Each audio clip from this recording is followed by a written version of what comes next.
Hey, this is Joe Gilder from HomeStudioCorner.com. Moving on down the tabs here under the Advanced Preferences in Studio One, under the Automation tab. A couple of things here. First, let's jump to the bottom. This is probably the more applicable to your situation than these others. Default envelopes for new audio tracks. This has to do with what, if you always find yourself automating volume and panning, but not the mutes on a track, then you wouldn't want the mutes to show up. Let me show you what that means. If we come back over, here's a vocal track. If you click down here on this cute little waveform dealy bob, it actually pulls up automation lanes for you. So they're already there and ready to go. You don't have to create those. And you'll see it pulls up volume and panning. Now, if we didn't have this setting engaged for that, there would be no lanes there, or all three would show up. So for me, volume and panning, let's get back to where we were. Volume and panning are kind of the two main things that I automate.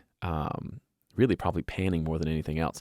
So you can change which one of those show up just to give you a more streamlined view. You don't want to see all the mute lanes if you never automate mutes, for example. Maybe you just mute regions or specific parts of an audio file, which you can do in Studio One really easily.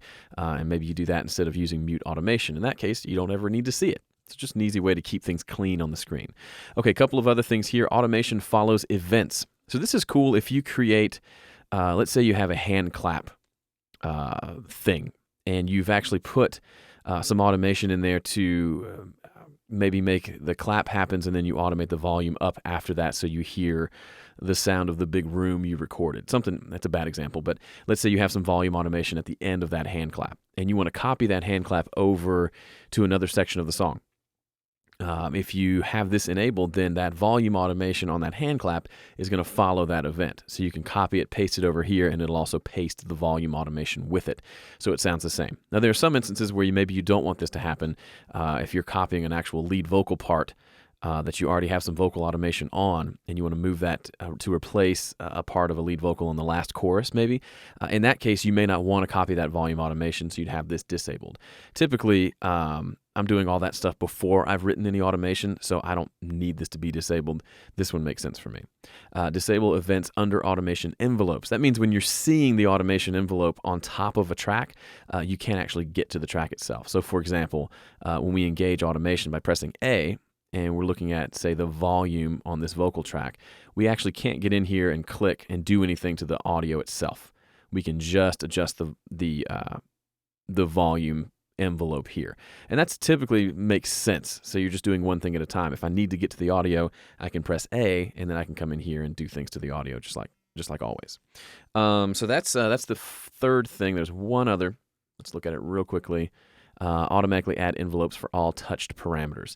That seems excessive, meaning if you touch an EQ high gain knob, it's going to create an envelope for that parameter.